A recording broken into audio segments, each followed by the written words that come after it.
Hello student, today I am going to solve NIS 318 economics question paper. This question paper consists 32 questions. Maximum marks is 100 and passing marks is 30. Time duration is 3 hours. All questions are compulsory. See description for link of February 2021 solved question paper. 1. Which one is not the positional average? A. Mean. इनमें से कौन सी स्थितीय औसत नहीं है? A. माध्य. 2. As we move along an indifference curve from left to right, marginal rate of substitution A decreases. एक अंधिमान वक्र पर जैसे जैसे बाएं से दाएं चलते हैं प्रतिस्थापन की सीमांत दर A कम होती जाती है. 3.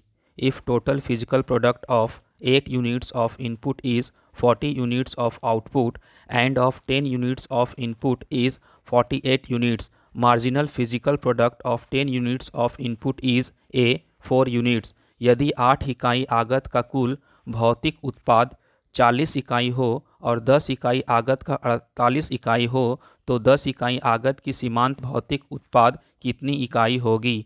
A 4 इकाइयाँ. 4. As output is increased average fixed cost B falls. उत्पादन में वृद्धि के साथ साथ औसत स्थिर लागत B गिरती जाती है. 5. Which item is not included in national income? B interest on national debt. कौन सी मद राष्ट्रीय आय में शामिल नहीं की जाती है? B राष्ट्रीय ऋण पर ब्याज. 6. GDP of a year calculated on the basis of prices of base year is called B real GDP. आधार वर्ष की कीमतों पर आधारित एक वर्ष का जीडीपी की गणना की जाती है जिसे कहा जाता है बी वास्तविक GDP. 7. Saving function is given by C minus A plus 1 minus B Y. बचत फलन यह है C minus A plus 1 minus B Y. 8. Credit creation by commercial banks is also called C both A and B. वाणिज्य बैंकों द्वारा साख निर्माण यह भी कहलाता है सी ए और बी दोनों. 9. Uniformity of value is the function of money see other function of money. मूल्य की एक रूपता मुद्रा का यह कार्य है सी अन्य कार्य है. 10. Proportion of deposits to be kept by the commercial banks with itself and with the central bank as cash is called a cash reserve ratio. जमाओं का वह अनुपात की एक वाणिज्य बैंक अपने पास और केंद्रीय बैंक के पास नकद रूप में रखता है यह कहलाता है ए नकद कोष अनुपात. 11. How do index numbers help in formulating economic policies? Give an example. आर्थिक नीतियाँ बनाने में सूचकांक कैसे सहायक होते हैं? एक उदाहरण दीजिए. Index numbers help in formulating suitable economic policies and planning etc. Many of the economic and businesses policies are guided by index numbers. For example, while deciding the increase of DA of the employees, the employers have to depend primarily on the cost of living index. If salaries or wages are not increased accordingly to the cost of living, it leads to strikes, lockout etc. The index numbers provide some guidelines that one can use in making decisions. सूचकांकों से जीवन स्तर के परिवर्तन का भी ज्ञान प्राप्त होता है. जीवन स्तर लोगों की वास्तविक आय पर निर्भर करता है. कीमत स्तर के बढ़ने पर मौद्रिक आय तो बढ़ जाती है परंतु वास्तविक आय नहीं बढ़ती. तब जीवन निर्वाह खर्च बढ़ जाने से लोगों का जीवन स्तर गिर जाता है जबकि कीमत स्तर के गिरने से जीवन स्तर ऊपर उठ जाता है. अतः सूचकांक वास्तविक आय में परिवर्तन के बारे में जानकारी देते हैं. 12. State meanings of macroeconomics and microeconomics. Give an example of each. समष्टि अर्थशास्त्र और व्यष्टि अर्थशास्त्र के अर्थ बताइए. प्रत्येक का एक एक उदाहरण दीजिए. Microeconomics. Microeconomics is the study of economic activity of an economic unit or a part of the economy or a small group of more than one unit. Example, individual income, savings. Macroeconomics. Macroeconomics is the branch of economics that deal with the economic aggregates of a country as a whole. Example, GDP, inflation. व्यष्टि अर्थशास्त्र. व्यष्टि अर्थशास्त्र आर्थिक क्रिया की एक इकाई अथवा अर्थव्यवस्था की एक इकाई के भाग या एक से अधिक इकाई के छोटे समूह का अध्ययन है. उदाहरण व्यक्तिगत आय, बचत. समष्टि अर्थशास्त्र। समष्टि अर्थशास्त्र अर्थशास्त्र की एक शाखा है जो किसी देश के आर्थिक समुच्चयों का अध्ययन करती है। उदाहरण जीडीपी, मुद्रास्फीति। 13. When price of a good falls by ₹3 per unit, the quantity demand rises from 18 unit to 24 units. Price elasticity of demand is -1. Calculate price of the good before change. जब एक वस्तु की कीमत 3 रुपया गिर जाती है तो उसकी मांग 28 इकाई से बढ़कर 24 इकाई हो जाती है। मांग की कीमत लोच -1 है। परिवर्तन से पूर्व की कीमत की गणना कीजिए। Pause the video and see the answer. Video को रोकें और आंसर देखें। 14. Distinguish between explicit and implicit cost with the help of example. स्पष्ट और आरोपित लागतों में भेद एक उदाहरण की सहायता से कीजिए। Explicit cost. Explicit cost refer to the actual payment made to outsider for hiring services of the factor of production. Implicit cost. Implicit cost refer to the cost of self-supplied factors of production. These expenditures are incurred and payment is made in cash or on credit basis. These expenditures are incurred on self-supplied factors, hence no payment in cash or on credit basis is made. Owner and outsiders, wages paid to the employees, rent paid for hired premises, interest on loan, etc. Only owner, interest on capital, rate of on land, etc. स्पष्ट लागत का तात्पर्य उत्पादन के कारकों की सेवाओं को किराए पर लेने के लिए बाहरी लोगों को किए गए वास्तविक भुगतान से है। आरोपित लागत। निहित लागत से तात्पर्य उत्पादन के स्वयं आपूर्ति किए गए कारकों की लागत से है। ये व्यय किए जाते हैं और भुगतान नकद या क्रेडिट आधार पर किया जाता है। ये व्यय स्वयं आपूर्ति के लिए किए कारकों पर किए जाते हैं, इसलिए नकद या क्रेडिट आधार पर कोई भुगतान नहीं किया जाता है।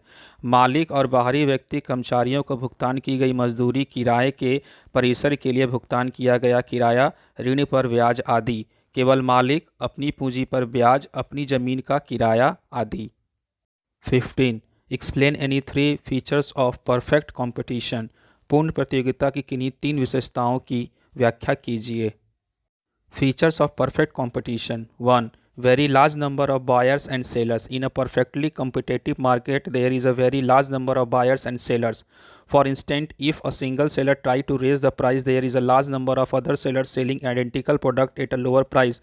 Therefore, the demand for this particular firm decreases, forcing it to come in line again with the industry-determined price. 2. Homogeneous product. The products offered by different firms are homogeneous in every respect so that the buyer does not have any basis to prefer the goods of one seller over the goods of another seller.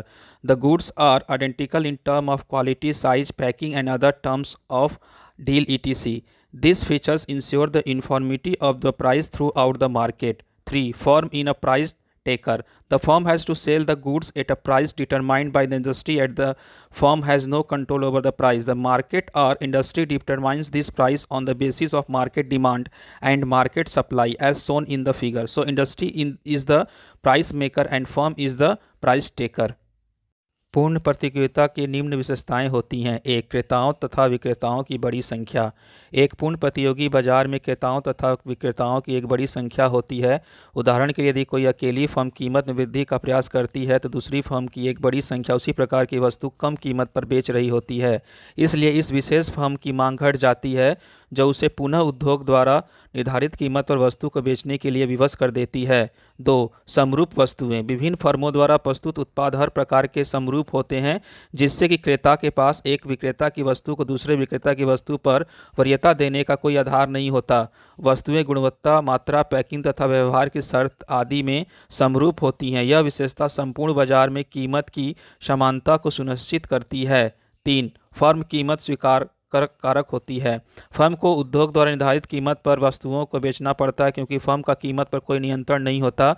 जैसा कि आगे रेखा चित्र दिखाया गया है, बाजार या उद्योग बाजार मांग तथा बाजार पूर्ति के आधार पर कीमत निर्धारित करता है।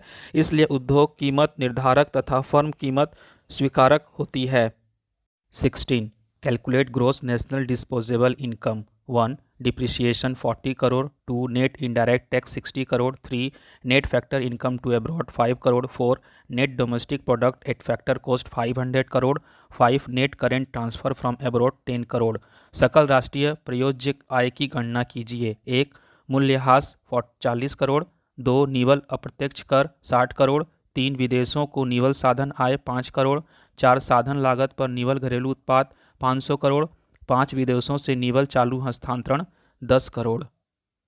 ग्रॉस नेशनल डिस्पोजल इनकम सकल राष्ट्रीय प्रयोज्य आय 1 + 2 - 3 + 4 + 5 = 40 + 60 - 5 + 500 + 10 = 605। Answer.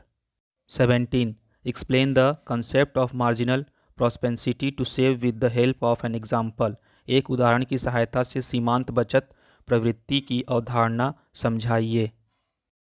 It is the slope of the line plotting saving against income. For example, if a household earn 1 extra rupee and the marginal propensity to save is rupees 0.35, then of that rupee the household will spend 65 paisa and save 35 paisa. Likewise, it is the fractional decrease in saving that results from a decreases in income. यह आय के विरुद्ध बचत की साजिश रचने वाली रेखा का ढलान है। उदाहरण के लिए यदि कोई परिवार 1 रुपया अतिरिक्त कमाता है और बचत करने की सीमांत प्रवृत्ति 35 पैसा है तो उस रुपये में से परिवार 65 पैसे खर्च करेगा और 35 पैसे बचाएगा। इसी तरह यह बचत भी आंशिक कमी है जो आय में कमी के परिणाम स्वरूप होती है। 18. Explain the role of open market operations as an instrument of monetary policy to solve the problem of deficient demand. मांग में कमी की समस्या को हल करने में मौद्रिक नीति के एक उपाय के रूप में खुले बाजार की क्रियाएं की भूमिका समझाइए। Open market operation refers to buying and selling of securities by central bank. Normally, the commercial banks are the buyer of such securities. During inflation, the central banks sell government securities to commercial banks in return of money.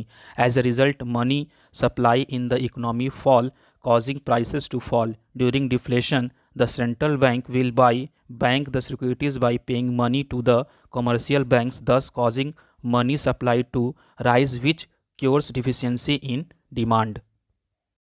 खुले बाजार की क्रियाओं से अभिप्राय केंद्रीय bank द्वारा प्रतिभूतियों के क्रय तथा विक्रय से है। आमतौर पर व्यावसायिक बैंक इन्हें प्रतिभूतियों के क्रेता होते हैं।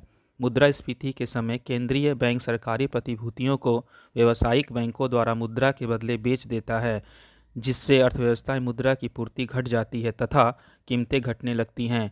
अपस्फीति के समय केंद्रीय बैंक व्यावसायिक बैंकों को मुद्रा का भुगतान करके इन प्रतिभूतियों को वापस क्रय कर लेता है, जिससे मुद्रा की पूर्ति बढ़ जाती है तथा अपस्फीति की स्थिति ठीक हो जाती है। 19. Calculate consumption expenditure from the following data. 1. Autonomous consumption ₹100 crore, 2. Marginal propensity to consume 0.8, 3. National income ₹500 crore. निम्नलिखित आंकड़ों से उपभोग व्यय की गणना कीजिए। 1. स्वायत्तः उपभोग 100 करोड़ रुपए, 2. सीमांत उपभोग प्रवृत्ति 0.8, 3. राष्ट्रीय आय 500 करोड़ रुपए। If autonomous consumption is ₹100 crore and marginal propensity to consume is equal to 0.8, then consumption function C is equal to 100 plus 0.8y, where y in the income in the economy. So at national income ₹500 crore consumption expenditure is C is equal to 100 plus 0.8 into 500 is equal to 100 plus 400 is equal to ₹500. See description for link of February 2021 solved question paper. 20. Define physical deficit. What does it show? राजकोषीय घाटा की परिभाषा दीजिए, यह क्या दर्शाता है? Physical deficit is defined as excess of total expenditure over total receipts excluding borrowings during a fiscal year. Physical deficit shows the borrowings requirement of the government during the budget year. Physical deficit reflects the borrowing requirements of the government for financing the expenditure including interest payments. राजकोषीय घाटा। राजकोषीय घाटे को एक वित्त वर्ष में ऋणों को छोड़कर कुल प्राप्तियों पर कुल व्यय के अधिक्य के रूप में परिभाषित किया जाता है। राजकोषीय घाटा बजट वर्ष में सरकार की ऋण लेने की आवश्यकता को प्रदर्शित करता है। राजकोषीय घाटा ब्याज के भुगतान सहित व्यय के वित्तीयन के लिए सरकार की ऋण लेने की आवश्यकता को प्रदर्शित करता है। 21. Calculate first quartile from the following. निम्न से प्रथम चतुर्थक की गणना कीजिए। Pause the video and see the answer. Video को रोकें और देखें। 22. Describe briefly the central problem what to produce. क्या उत्पादन किया जाए, केंद्रीय समस्या का संक्षेप में वर्णन कीजिए। What to produce. The fact that resources are scarce leads to the problem of what to produce. This problem of what to produce is faced by all economies. An economy need to choose whether it want to use its resources to produce consumer goods or producer goods. Alternatively, to what extent should luxury goods be produced in comparison to necessity or goods of mass consumption? Scarce resources require economy to decide the combination of goods and services they should produce. The problem of what to produce to be produced can be solved by a government that decided the allocation of resources in different areas of production. Alternatively, it can be solved based on the preference of people in an economy and on the price of goods and services in market. क्या उत्पादन करें? तथ्य यह है कि संसाधनों के दुर्लभ होने से समस्या पैदा होती है कि क्या उत्पादन किया जाए, क्या उत्पादन किया जाए कि इस समस्या का सामना सभी अर्थव्यवस्थाओं को करना पड़ता है। एक अर्थव्यवस्था को यह चुनने की आवश्यकता होती है कि क्या वह अपने संसाधनों का उपयोग उपभोक्ता वस्तुओं या उत्पाद वस्तुओं के उत्पादन के लिए करना चाहती है। वैकल्पिक रूप से आवश्यकताओं या बड़े पैमाने पर उपभोग की वस्तुओं की तुलना में विलासिता के सामान का उत्पादन किस हद तक किया जाना चाहिए। दुर्लभ संसाधनों के लिए अर्थव्यवस्थाओं को उन वस्तुओं और सेवाओं के संयोजन को तय करने की आवश्यकता होती है जिनका उन्हें उत्पादन करना चाहिए। उत्पादन के लिए क्या करना है कि समस्या का समाधान एक सरकार द्वारा किया जा सकता है जो उत्पादन के विभिन्न क्षेत्रों में संसाधनों के आवंटन का निर्णय करता है। वैकल्पिक रूप से इसमें अर्थव्यवस्था में लोगों की प्राथमिकताओं और बाजार में वस्तुओं और सेवाओं की कीमत के आधार पर हल किया जा सकता है। 23. Explain the law of diminishing marginal utility with the help of a numerical example. सीमांत उपयोगिता हास्य नियम एक संख्यात्मक उदाहरण की सहायता से समझाइए।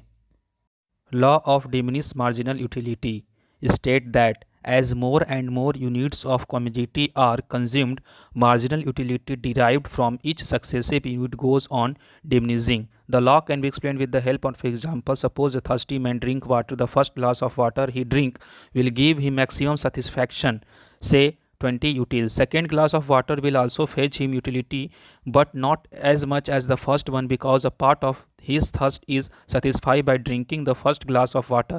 Suppose he gets 10 utils from the second glass. It is just possible that he may get 0 utility from the third glass because his thirst has now been satisfied. There will be negative utility from the fourth glass of water. Any rational consumer will not consume additional glass of water when it gives disutility और negative utility. हास्यमान सीमांत उपयोगिता का नियम। जैसे जैसे किसी वस्तु की अधिकाधिक इकाइयों का उपभोग किया जाता है तो प्रत्येक अगली इकाई से मिलने वाली सीमांत उपयोगिता कम होती जाती है। उदाहरण, मान लीजिए एक प्यासा आदमी पानी पीता है। पहला गिलास पानी जो वह पीता है उसे अधिकतम संतुष्टि मान लें 20 यूटिल प्रदान करता है। दूसरा गिलास पानी भी उससे उपयोगिता देगा, लेकिन उतनी नहीं जितना पहला, क्योंकि पहला गिलास पानी पीने से उसकी कुछ प्यास बुझ चुकी है। मान लीजिए दूसरे गिलास से उसे 10 यूटिल मिलते हैं। यह भी संभव है कि उसे तीसरे गिलास से 0 उपयोगिता मिले, क्योंकि अब उसकी प्यास की संतुष्टि हो चुकी है। चौथे गिलास पानी से ऋणात्मक उपयोगिता मिलेगी। कोई भी विकेसशील उपभोक्ता अतिरिक्त गिलास पानी का उपयोग नहीं करेगा जब उससे उसे डिसयूटिलिटी अथवा ऋणात्मक उपयोगिता मिले। 24. State the relation between total physical product and marginal physical product. कुल भौतिक उत्पाद और सीमांत भौतिक उत्पाद के बीच संबंध बताइए। Relationship between TPP and MPP. 1. As long as MPP increases, TPP increases at an increasing rate. 2. When MPP falls but remains positive, TPP increases but at a diminishing rate. 3. When MPP becomes 0, TPP is maximum. 4. If MPP becomes negative, TPP starts decreasing. कुल भौतिक उत्पाद और सीमांत भौतिक उत्पाद में संबंध। 1. जब तक एमपीपी में वृद्धि होती है टीपीपी में बढ़ती दर से वृद्धि होती है। 2. जब एमपीपी घटती है तथा सकारात्मक रहती है टीपीपी बढ़ती है किंतु घटती दर से। 3. जब एमपीपी शून्य हो जाती है तो टीपीपी अधिकतम होती है। 4. यदि एमपीपी ऋणात्मक हो जाती है तो टीपीपी घटने लगती है। 25. What is meant by excess supply of a product? Explain the changes that take place in a situation of excess supply. एक उत्पाद की पूर्ति अधिकता से क्या अभिप्राय है? ऐसी स्थिति में होने वाली परिवर्तन समझाइए। Excess supply is the gap between demand and supply when supply is more than demand. If at a given price the quantity supplied of a commodity exceeds its quantity demanded, we have excess supply. We can summarize the process as follow. A. In case of excess supply, prices start falling as the supplier try to compete out each other. B. As a result of fall in price, demand starts expanding and supply starts contracting. C. All these movements of price, demand and supply result in getting equilibrium restored through at a lower price than before. आपूर्ति अधिक्य। पूर्ति अधिक्य मांग और आपूर्ति के बीच का अंतर होता है। जब आपूर्ति मांग से अधिक होती है, यदि किसी दी गई कीमत पर किसी वस्तु की आपूर्ति की मात्रा उसकी मांग की मात्रा से अधिक होती है तो आपूर्ति अधिक्य होता है। हम इस प्रक्रिया का सार निम्न प्रकार से प्रस्तुत कर सकते हैं। आपूर्ति अधिक्य की अवस्था में कीमत कम होना आरंभ करती है क्योंकि पूर्तिकर्ता एक दूसरे से प्रतियोगिता करने का प्रयास करते हैं। ब. कीमत में कमी के फलस्वरूप मांग में विस्तार आरंभ हो जाता है तथा आपूर्ति संकुचित होना आरंभ कर देती है। स. कीमत मांग और आपूर्ति के इन सभी परिवर्तनों के परिणाम स्वरूप कम कीमत के द्वारा संतुलन को फिर से प्राप्त कर लिया जाता है। 26. Explain the concept of normal resident. सामान्य निवासी की अवधारणा समझाइए। Normal resident. The term normal resident is different from the term nationals. A normal resident is a person who ordinarily resides in a country and whose center of economic interest also lies in the particular country. Normal residents include both national and foreigners. For example, Nepalis living in India for more than 1 year and performing economic activity of production, consumption and investment in India will be treated as normal resident of India. सामान्य निवासी। सामान्य निवासी शब्द भी देश के नागरिकों से अलग अवधारणा है। किसी देश के सामान्य निवासी वे होते हैं जो आमतौर पर उस देश में रहते हैं और जिनके आर्थिक हित उसी देश से जुड़े होते हैं। भारत के सामान्य निवासियों में भारत के नागरिकों के साथ साथ वे विदेशी भी सम्मिलित होंगे जो यहाँ रहकर अपनी आजीविका कमाते हैं। उदाहरण के लिए भारत में 1 वर्ष से अधिक समय से रह रहे नेपाली नागरिक जो यहाँ उत्पादन, उपभोग, निवेश आदि आर्थिक गतिविधियों में संलग्न हैं, भारत के सामान्य निवासी माने जाएंगे। 27. Calculate mean deviation and coefficient of mean deviation from median. मध्यका से माध्य विचलन और माध्य विचलन गुणांक की गणना कीजिए। Pause the video and see the answer. Video को रोकें और आंसर देखें। 28. Explain the following issue in construction of an index number. A. Purpose, B. Choice of average. सूचकांक के निर्माण में निम्न बातों को समझाइए। ए. उद्देश्य, बी. औसत का चुनाव। Issues in the construction of index number. Purpose of index number. An index number which is designed keeping a specific objective in mind is a very powerful tool. For example, an index whose purpose is to measure consumer price index should not include wholesale rate of items, and the index number meant for slum colonies should not consider luxury item like AC, car, refrigerator, etc. Choice of average. As index number are themselves specialized average, it has to be decided first as to which average should be used for their construction. The arithmetic mean, being easy to use and calculate, is preferred over other averages. सूचकांकों की रचना में समस्याएं एवं कठिनाइयाँ। सूचकांक का उद्देश्य। हमारे मस्तिष्क में यह स्पष्ट होना चाहिए कि सूचकांक गणना का उद्देश्य क्या है, किस लिए इसकी रचना की जा रही है। उदाहरण स्वरूप सूचकांक का उद्देश्य केवल उपभोग कीमत का माप करना है तो मदों के थोक मूल्यों पर सूचकांकों की रचना नहीं की जा सकती। स्लम कॉलोनी के लिए सूचकांकों में विलासिता की वस्तुएं जैसे एसी, रेफ्रिजरेटर आदि को सम्मिलित नहीं किया जाना चाहिए। औसत की छांट। यह निर्णय करना आवश्यक है कि सूचकांक बनाने के लिए किस औसत का उपयोग किया जाना है।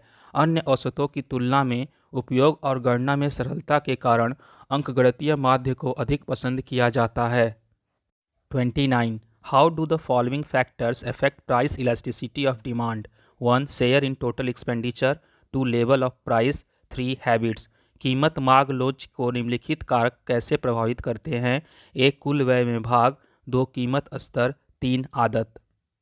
Factor affecting elasticity of demand. 1. Share in total expenditure. Greater the portion of income spent on the commodity, more is the elasticity of demand for it.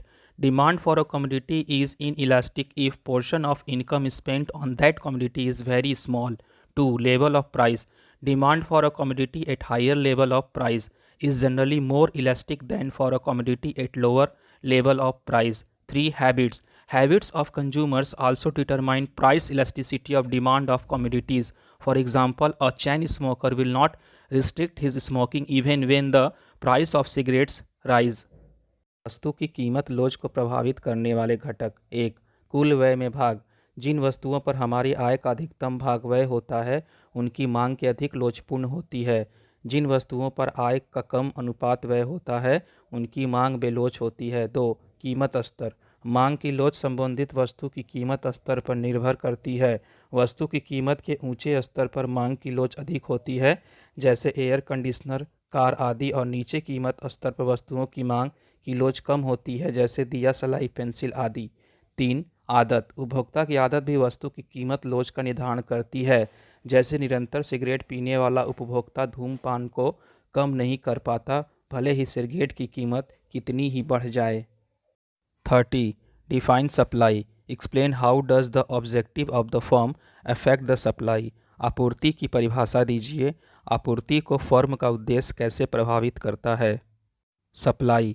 The quantity of a commodity that a firm or seller offers for sale at a given price during a given time period.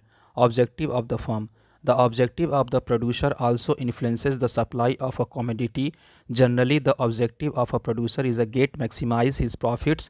Profits are maximized at a higher price, so he increases the supply of a commodity at a higher price and decreases its supply at a lower price. But sometimes the producer may be in maximizing his sales and not in maximizing his profits, as he wants to capture the market. In that case, he goes on increasing the supply so long his target is not achieved and profit is not adversely affected. He may increase the supply at the same price to any extent. आपूर्ति. वस्तु की वह मात्रा जिससे एक firm या विक्रेता वस्तु की विभिन्न संभव कीमतों पर एक निश्चित समय पर बेचने के लिए प्रस्तुत करता है. फर्म के उद्देश्य.